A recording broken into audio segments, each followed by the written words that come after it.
안녕하세요. 혈관 건강에 대해서 저희들이 진솔하게 이야기 나누는 시간 닥터순의 해피톡입니다. 저는 사회를 맡게 된 아주대학교 의과대학의 이순영입니다. 반갑습니다. 닥터순의 해피톡은 여러분들이 평소에 궁금하게 생각하시는 그런 건강 사연들을 가지고 이 전문가 선생님들하고 풀어가는 그런 시간인데요. 오늘 특별히 이러한 사연에 대해서 궁금증을 풀어주실 두 분을 모셨습니다. 전문가 선생님 두 분이신데요. 한 분씩 소개를 해 올리겠습니다. 첫 번째 안지연 선생님이십니다. 안지연 선생님은 제가 된 지 한 10여 년 됐는데 당시에는 중앙대학교 의과대학의 교수님이셨고요. 현재는 한국의학연구소에 계십니다. 그리고 두 번째 이미숙 교수님이십니다. 안녕하세요. 이미숙 교수님은 임상영양 사실은 굉장히 경험이 많으신 교수님이시고요. 현재 경희대의 노인학과의 교수님으로 계십니다. 반갑습니다. 자, 그러면 오늘 한번 사연으로 들어가 볼까요? 제가 한번 읽어보도록 하겠습니다. 안녕하세요. 저는 31살 남자입니다. 20대 때만 해도 제법 몸이 좋은 편이라고 자신하고 다녔는데 3년 전 직장 생활을 하면서 야식의 매력이 빠져 체중이 3년 전에 비해 10kg나 늘었습니다. 엄청 많이 늘었죠? 야식은 좀 먹지만 그래도 담배는 안 피우고요. 술은 일주일에 한 번 정도, 소주 한 병이나 맥주 2병밖에 안 마십니다. 시간도 없고 피곤도해서 운동은 못하고 있는데 업무 자체가 몸을 많이 움직이는 업무라 딱히 필요성은 못 느끼고요. 그런데 올해 건강검진에서 혈압이 145에 87이라고 나왔어요. 고혈압이 의심된다면서 병원에 가보라는 말에 너무 충격을 받았습니다. 솔직히 어디가 아픈 것도 아니고요. 145면 고혈압 기준에서 겨우 5밖에 안 넘은 것 같던데 병원에 꼭 가야 하는 건가요? 아니면 그냥 일시적으로 높은 거 아닐까요? 라는 이제 사연입니다. 우리가 이제 주위에서 흔히 볼 수 있는 또 사연이기도 한데 이분은 이제 겨우 30대 초, 이제 막 직장 초년생이신 것 같습니다.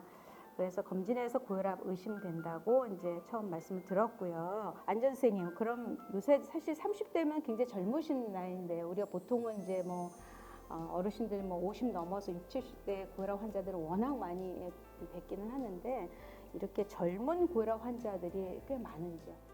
네, 체감하기로도 한 20, 30년 전에 비해서는 젊은 분들이 고혈압 때문에 진료실을 찾는 경우가 많아진 것 같은데요. 아무래도 고혈압에 대해서 이제 관심들도 많아졌고 또 건강검진의 연령대가 예전에 비해서 많이 낮아져서 이제는 20대부터도 국가건강검진에서 혈압을 측정할 수 있게 됐고 또 심지어 이제 가정에서도 혈압을 재는 경우도 있어서 부모님이 그 혈압을 재일 때 한번 같이 재보는 경우도 있고 이래서 때문인지 예전보다는 30, 40대인데도 혈압이 높다고 진료실을 찾는 경우가 많아진 것 같습니다. 네, 아마 건강검진이 활성화되면서 더 이제 체크를 하시는 분들이 많아지면서 그렇게 되는 경우가 많지 않나 그렇게 생각되는데 사실 저도 사실 이제 고지혈증 이제 약을 최근부터 먹기 시작했는데 무슨 약을 먹는다고 하는 것이 사실 이걸 평생 먹어야 되나 이제 이런 좀 두려움이 있는 것 같아요. 저도 뭐 사실 뭐 높은지 알고 나서도 뭐 한 3년 걸렸거든요. 약 먹을 때까지 사실 이제 그런 좀 두려움 같은 게 있게 되는데 혹시 이게 병원에 가면은 당장 약을 먹게 되나요? 처방을 받게 되는지요? 상황에 따라서 좀 다를 것 같은데요. 혈압이 뭐 150, 160 이상으로 높다 그러면 보통 뭐 식사 조절이나 운동으로 원하는 목표까지 떨어지기는 쉽지가 않을 것 같고요. 그래서 그때는 보통 약을 쓰자고 얘기를 하고요. 뭐 140이 약간 넘거나 할 경우에는 일단은 고혈압이라는 게 한 번 재서 높아서 고혈압이라고 얘기를 하지 않기 때문에 혹시 다른 날 어차피 이제 진료실을 찾으면은 그 사례처럼 그럴 경우에는 한 번 더 재서 어느 정도 높은지에 따라서 이분이 다른 위험 요인들 예를 들어서 담배를 핀다든지 당뇨병이 있다든지 가족력이 있다든지 이런 상황들을 봐서 생활 습관을 바꾼다든지 이 정도로만 끝날 수 있는 건지 아니면 적극적으로 약물 치료를 같이 처음부터 하자고 권유할지는 상황에 따라 다를 것 같습니다. 근데 지금 이분은 지금 145 정도 되면 사실 거의 우리가 이제 경계선이라고 이제 볼 수도 있을 것 같은데 이 경우는 그러면은 보통 이제 습관을 바꿔라 이제 하게 되면 어느 정도 시도를 좀 하게 되나요? 보통은 한 3개월 정도 저희가 보고 그동안에 뭐 식사 습관이라든지 싱겁게 먹고 운동을 열심히 하고 또 체중이 중요한 건 또 체중이 많이 늘었잖아요. 체중이 빠지는 걸 봐서 또 그 정도 어느 정도 체중이 줄어들고 혈압이 좋아진다 그러면 그 상태로 또 유지할 수 있지 않을까. 예, 혈압도 분명히 낮아질 부분이 있기 때문에 그런데도 불구하고 뭐 생활 습관 교정이라는 게 쉽지 않기 때문에 체중도 잘 빠지지 않고 또 덩달아 혈압도 원하는 만큼 떨어지지 않으면 그때는 약을 쓰시는 것이 좋겠죠. 그러니까 뭐 이제 일단 가자마자 약을 처방받는 건 아니고 약간 이제 식습관이나 여러 가지 이제 습관들을 바꾸는 처방도 받고 나서 이제 한 3개월 정도 있다가는 이제 그 상황을 봐서 처방을 받을 수 있다 이렇게 말씀하시는데 사실 이제 약은 이제 고혈압약 끊고 싶잖아요 환자들은요. 근데 그런 경우들이 많이 있는지요? 만약에 체중이 많이 불어난 분이다 또는 평상시에 뭐 짜게 먹는 습관을 갖고 계신 분이다 이런 것처럼 뭔가 개선을 하면 좋아질 만한 여지가 있다고 하면은 그런 분들은 약을 쓰다가 체중이 많이 빠지고 싱겁게 먹고 그런 부분 때문에 혈압이 좋아진다 그러면 이제 약의 개수를 줄이거나 용량을 줄이거나 하다가 간혹 가다가 이제 약을 끊을 수도 있는데요. 그렇지 않다. 그것만으로 부족하다 그러면 약을 계속 드셔야 될 가능성이 있고요.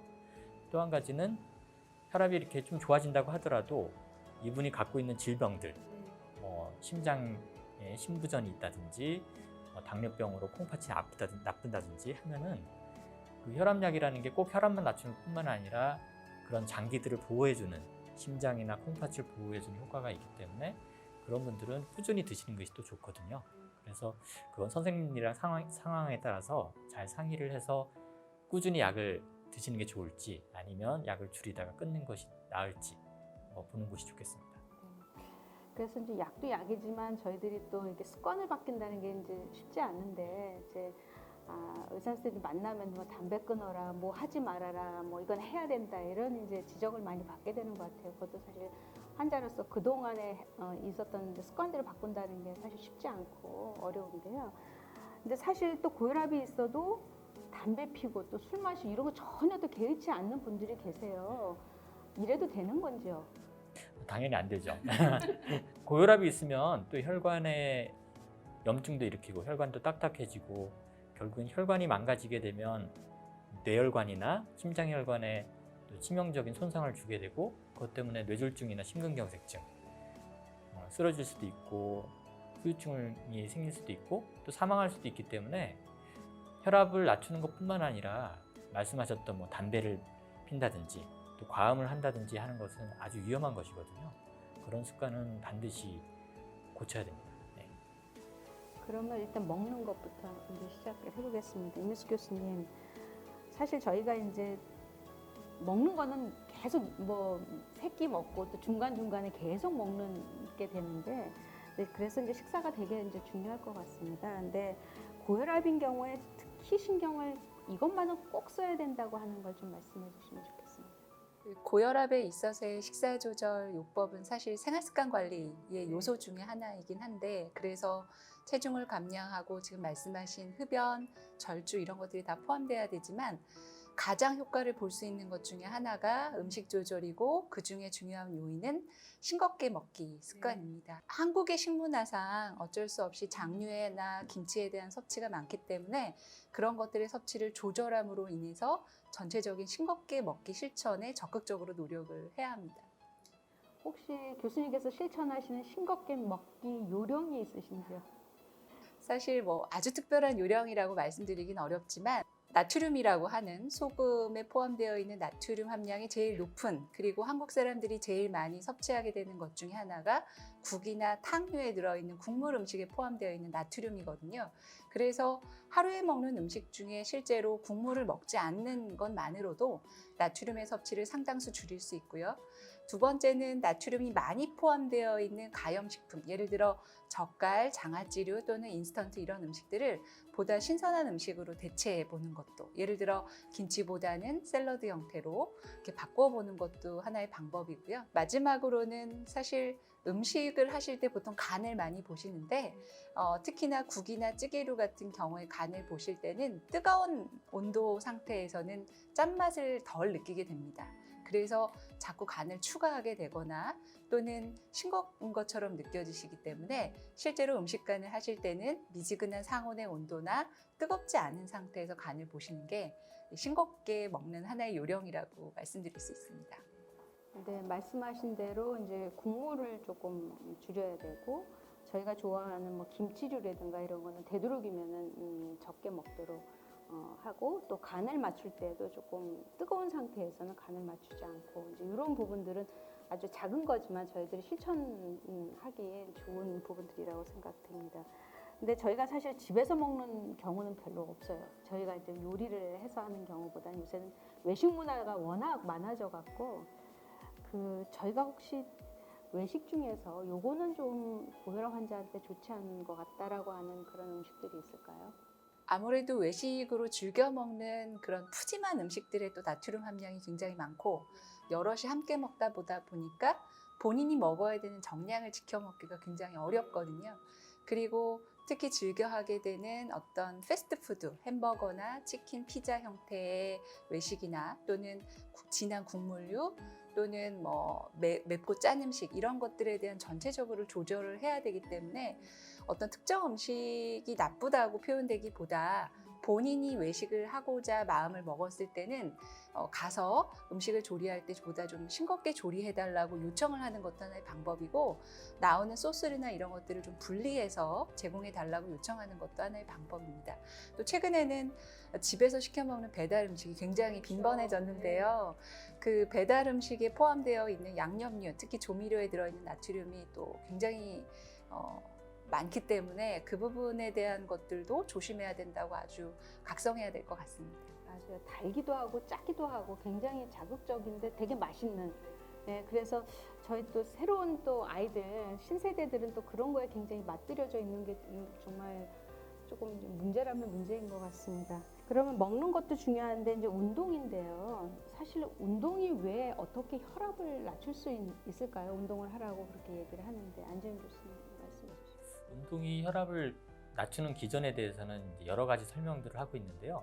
대표적으로 갑자기 이제 운동을 하게 되면 이제 맥박도 빨라지고 혈압도 오히려 올라가는데 그때는 우리 흔히 예전에 배웠던 교감신경이라는 것이 이제 활성화가 되지만 꾸준히 유산소 운동, 뭐 빠르게 걷는다든지 수영을 한다든지 이런 운동을 하게 되면 우리 몸이 이제 부교감신경, 오히려 마음이 편안할 때 나오는 여러 가지 그런 물질들이 우리 몸에서 나오면서 혈관도 확장되고 그래서 결과적으로는 혈압이 이제 낮아지는 효과가 있고요. 장기적으로는 이런 유산소 운동을 통해서 이제 체중이 줄어드는 효과가 있어서 이것 또한 이제 혈압을 낮추는 효과를 보일 수가 있습니다. 그러면 주로 고혈압 환자한테 권하는 그런 운동은 어떤 것들이 있나요? 네, 흔히 이제 유산소 운동이라고 얘기하는 이제 빠르게 걷는다든지 또는 뭐 수영이라든지 그런 류의 이제 운동들이 좋고요. 또 그것과 이제 또 대비되는 운동이 저항성 운동이나 이제 근력 운동이라고 표현을 하는데 뭐 아령을 든다든지 역기를 든다든지 그런 운동들은 혈압이 조절되지 않는 상태에서 무리하게 하는 것은 좀 권하지 않거든요. 제가 만났던 환자분들 중에서도 70대 그 노인이신데 굉장히 건장하셨거든요. 근데 그분은 본인이 뭐 젊은 사람들보다 역기도 훨씬 더 잘 들고 한다고 막 자랑을 하시는데 문제는 그분이 혈압이 뭐 160, 170 이렇게 조절이 안 되신 분이었어요. 그분께는 권한 것이 좀 이제 혈압약을 드시고 혈압이 조절된 상태에서 예전에 젊었을 때 들듯이 그때 가서 이제 역기를 드시는 걸 권하고 그 전까지는 좀 유산소 운동을 통해서 혈압이 좀 낮아지는 쪽으로 혈압약도 드시고 좀 체중도 줄어들고 그런 걸 먼저 하는 게 중요하다 이런 말씀을 드렸고 그렇지 않고 근력이나 저항성 운동을 할 경우에는 오히려 혈압이 올라갈 수가 있습니다. 그래서 저희들이 이제 스포츠 센터 같은 데 보면 사실 근력 운동들을 굉장히 열심히들 하고 그게 참 붐이기도 한데 사실 이제 혈압 체크를 하는 거는 필요한 것 같아요. 그래서 센터마다 지금 혈압기가 있기는 한데 그런 것들을 한번 챙겨서 측정하는 것도 필요해 보입니다. 그럼 오늘 이제 아까 사연을 저희들이 읽어봤는데요. 주신 분의 경우로 한번 다시 돌아가서 혈압이 145에 87. 그러니까 아직 뭐 고혈압 진단 기준 이제 살짝 넘은 건데 어떤가요? 이런 경우가. 역시 한 번 더 재보았으면 좋겠고요. 네. 역시 계속 쟀는데도 높은 혈압이 140, 낮은 쪽 혈압이 90이 넘는다라고 하면은 내가 고혈압이겠구나라고 생각을 하시고 선생님이랑 상의를 해서 어떤 생활 습관을 바꿔야 되는지, 이분은 일단 결정적으로 체중이 많이 늘어났으니까 체중을 어떻게 줄여야 되는지 그것도 상의를 해보시고, 아니면 뭐 다른 요인들이 같이 있는지 봐서 약을 같이 시작하는 게 좋을 것 같습니다. 또 한 가지 말씀을 드리면, 혈압이 초반에 145에 87이라고 했는데 정말 정확하게 쟀을까, 이런 것도 한번 생각을 해보고, 왜냐하면 이제 혈압을 잴 때 뭐 다리를 꼬고 앉는다든지, 아니면 이렇게 등받이가 없는 의자에서 잰다든지, 아니면 막 계단을 올라온 다음에 바빠서 바로 잰다든지 하게 되면 일시적으로 또 혈압이 올라갈 수 있거든요. 그러니까 이번에 잴 때는 좀 마음 편안하게 등받이 있는 의자에서 심장 높이에서 혈압을 재는 그런 방식으로 해서 제대로 한번 체크를 하는 것이 좋겠습니다. 방금 말씀하셨을 때 이제 이 체중이 너무 올라가면 혈압이 올라간다. 그게 왜 그런가요?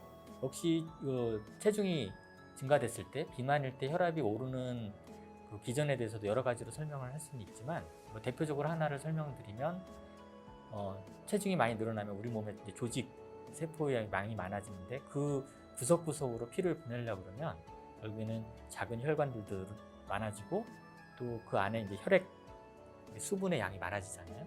그렇게 되면 혈관 안에 떠돌아다니는 피의 양이 많아지게 되면 심장 안으로 들어오는 역시 피의 양도 많아지게 되고, 그러면 심장에서 쥐어짜면서 많은 양의 피가 나가게 되죠.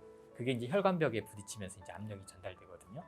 그렇기 때문에 이제 혈압이 올라간다고 볼 수 있고, 또 장기적으로는 이제 혈당도 올라가고, 그 혈당이 올라가는 것을 누르기 위해서 췌장에서 인슐린이라는 호르몬이 만들어지는데, 그 인슐린 농도가 올라가게 되면 그것도 역시 혈관이라든지 혈압에 영향을 줄 수 있습니다. 그래서 체중도 문제고, 또 이분이 술을 일주일에 이제 한 번 정도지만 소주 한 병, 맥주 2병, 이 정도 드신다고 했는데 어떤가요? 이 정도 이렇게 마셔도 될까요? 사실 알코올 같은 경우는 알코올 섭취량에 비례해서 혈압이 올라간다라고 알려져 있거든요. 그래서 이 사례자분 같은 경우에 일주일에 한두 번 정도 기회가 있을 때 가볍게 즐기시는 거는 문제가 없는데, 지금 보니까 1회 드시는 음주량이 좀 많으신 것 같아요. 보통 소주 한 병에 들어있는 칼로리가 한 350칼로리 정도가 돼서 고혈압, 혈압을 조절하기 위해서 권장하는 음주량은 뭐 소주는 소주잔, 맥주는 맥주잔으로 한두 잔 정도의 범위 내 알코올량만 권하기 때문에 횟수는 주 1, 2회, 그 다음에 음주량은 지금의 한 3분의 1 수준으로 낮춰보실 것을 권하는 게 좋을 것 같습니다. 네, 사실 음주는 또 고혈압하고 아주 밀접한 연관이 있다고 또 알려져 있어서 뭐 이분은 좀 억울하신 것 같아요. 이 정도밖에 안 마시는데 이렇게 혈압이 올라가고 체중이 올라가다니 뭐 이러시는 것 같은데, 정말 확실히 좀 줄여야 되는 그런 습관인 것 같습니다. 자, 그러면 이제 저희도 이제 마무리하면서 지금 이 경우에는 고혈압이 의심되는 사연이고요. 하지만 이제 병원 가기가 좀 꺼리는 지금 20, 30대 젊은 분들이 많으실 것 같아요. 안지훈 교수님 한마디로 한번 말씀 요약해 주시죠. 네.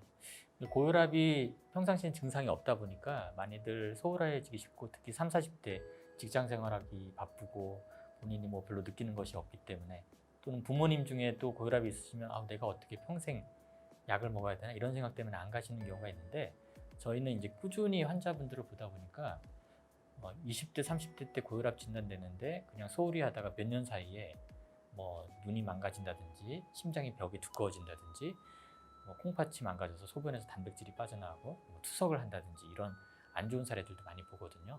그러니까 증상이 없다고, 바쁘다고 해서 진료실을 찾지 않아서는 안 되고, 뭐 건강검진이라든지 어떠한 그런 경우를 통해서 혈압이 높다라고 확인이 되면 꼭 그 병원을 찾아서 선생님과 상의하시는 것을 권장드리고 싶습니다. 김윤숙 교수님, 그러면 고혈압을 이제 막 진입하려고 하시는 젊은이들한테 이것만은 꼭 고치자 하고 하는 거 하나 권해주시죠. 이 사례자 같은 경우에 이제 진단과 또는 혈압약과 이런 것들에 대한 아주 경계에 미묘하게 서 있는 상황에서 본인이 그 이상으로 넘어가지 않기 위해서는 식사 조절이 반드시 필요한데, 아마 평상시에 내가 이 음식을 좋아하는데 이 음식은 혈압에 좋지 않을 텐데 라고 떠올려지는 음식들이 있으면 모든 생활 습관을 한 번에 동시에 고치기 어려우시니까 그런 음식들 3가지만이라도 꼽으셔서 절대적으로 조절을 해보시는 건 어떨지 그렇게 제안을 드려봅니다. 네, 감사합니다. 두 분 감사합니다. 오늘 사실 이제 30대 초반 이제 고혈압을 이제 진단받기 전 단계에 계신 사연을 저희가 들어보면서 미루지 말고 반드시 다시 한번 검사를 받아야 된다는 사연 말씀, 그리고 이제 식사 조절에 대한 더 중요한 부분들을 강조해 주셨습니다. 여러분들이 좀 유사한 그런 이제 경험을 갖고 계신 젊은 분들이 많이 계실 것 같아요. 좀 귀 담아 주셨으면 좋겠다는 말씀을 드리면서 오늘 이렇게 마무리하도록 하겠습니다. 두 분 이렇게 나와 주시고 또 좋은 말씀 주셔서 대단히 감사드리고요.